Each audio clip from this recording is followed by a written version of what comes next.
कि देश हमारा कमजोर होता जा रहा है दिन पे दिन, और इसका कारण है ओम बिरला। ये पार्लियामेंट में गरीबों की आवाज नहीं उठाने देता है और ये पार्लियामेंट को तानाशाही तरीके से जो है चलाना चाहता है। ऐसे हम ओम बिरला को नहीं रखना चाहते हैं उस गद्दी। आपने ये कहा कि बहुत बड़े पद पे हैं, वो कितने बड़े पद पे हैं? संविधान से बड़ा तो कोई पद होता नहीं है और संविधान से ये देश चलता है। जिस तरह से ओम बिरला जी लोकसभा के स्पीकर हैं, उनके लिए पक्ष और विपक्ष कोई मायने नहीं रखता है। उनका फर्ज ये है संविधान के अनुसार कि वो जितना सत्ता को संरक्षण देते हैं उतना विपक्ष को भी संरक्षण देना चाहिए। जितना सत्ता को बोलने का मौका देते हैं उतना विपक्ष को भी बोलने का मौका देना चाहिए। लेकिन आज के समय में दुर्भाग्य ये है कि जब देश के विपक्ष के नेता जननायक श्री राहुल गांधी जी जब बोलना चाहते हैं, स्ट्रीम फाइल के बारे में बताना चाहते हैं और एक रिटायर्ड जनरल की जो लिखी हुई किताब है उसके बारे में बोलना चाहते हैं, तो ये वही ओम बिरला है जो कहते हैं कि आप नहीं बोल सकते हैं। अरे आप लोग ओम बिरला साहब के पीछे क्यों पड़े हुए हैं? उन्होंने क्या कोई गुनाह कर दिया क्या? उन्होंने लोकतंत्र का गला घोट दिया है लोकसभा में। विपक्ष जो होता है वो लोकतंत्र की मजबूत आवाज होता है और उस आवाज को अगर किसी ने दबाने का काम किया है तो उसका नाम है ओम बिरला। जिस तरीके से जननायक राहुल गांधी जी की आवाज को उन्होंने दबाने का काम किया और जिस तरीके से उन्होंने लोकतंत्र का गला घोटने का काम किया, बताइए विपक्ष अगर नहीं पूछेगा सवाल तो सवाल कौन पूछेगा? क्या सवाल अमेरिका पूछेगा? क्या सवाल इजराइल पूछेगा?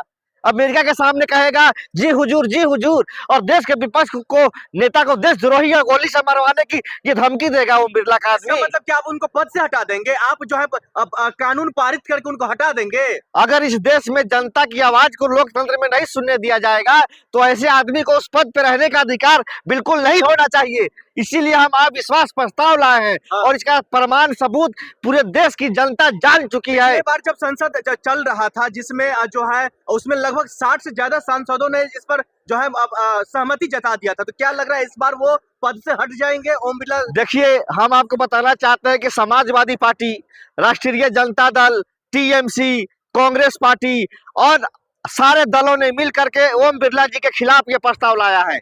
सिर्फ कांग्रेस नहीं लाई है, पूरा इंडिया गठबंधन मिल करके चाहती है कि ऐसे अध्यक्ष को हटा दिया जाए जो अध्यक्ष सिर्फ सत्ता को संरक्षण देती हो और विपक्ष की आवाज को नहीं सुनती हो, गरीबों की आवाज को नहीं सुनती हो, मजलूमों की आवाज को नहीं सुनती हो, इस देश के युवाओं की बेरोजगारी की बात नहीं सुनती हो, इस देश में हो रहे महंगाई की बात नहीं सुनती हो, इस देश में हो रहे यूएस का जो है ना जो डील हुआ है, जो ट्रेड डील, उसके बारे में नहीं सुनना चाहती हो। और ये सरकार अमेरिका इजराइल के सामने नतमस्तक हो गई है, इस सरकार के बारे में नहीं सुनना चाहती हो। स्ट्रीम फाइल में जो देश का नाम बदनाम हो रहा है उसको लेकर के राहुल गांधी कहना चाहते हैं कि आप हरदीप पुरी का इस्तीफा लीजिए, अनिल अंबानी को जेल में डालिए, नरेंद्र मोदी इस्तीफा दीजिए।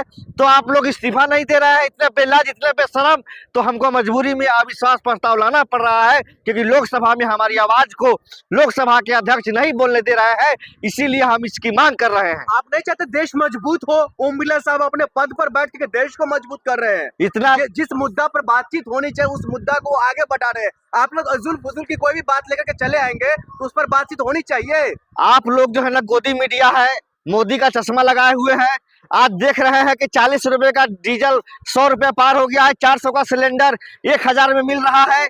आप लोग के आंख पे जो चश्मा लगा हुआ है, गरीबी सबसे ज्यादा है, बेरोजगारी सबसे ज्यादा है। अमेरिका के सामने नरेंद्र मोदी नतमस्तक हो गया है जब से जेफरी स्ट्रीम फाइल में नाम आया है। अमेरिका कौन होता है हमें कहने वाला कि तुम रसिया से तेल खरीदो? क्या औकात है अमेरिका की? डोनाल्ड ट्रंप के सामने क्यों इतना डरे हुए हैं? बताइए, आज हमारा रसिया दोस्त था, अब वो हमको तेल देने पर भी टैक्स ले रहा है, वो पहले टैक्स नहीं लेता था। तो ये जो कूटनीति है, घटिया नीति है नरेंद्र मोदी की, इसका अगर हम खिलाफ बोलेंगे तो हम देशद्रोही हो गए। देश में अगर हम बेरोजगारी की बात करेंगे तो हम देशद्रोही हो गए। देश में बढ़ती महंगाई की बात करेंगे तो हम देशद्रोही हो गए। और यही मांग जब भाजपा में विपक्ष में था नरेंद्र मोदी जी और उनके नेता जब यही बात कहते थे तो देशभक्त थे। ऐसा गोदी मीडिया और ऐसा चाटुकार मीडिया हमने जिंदगी में नहीं देखा।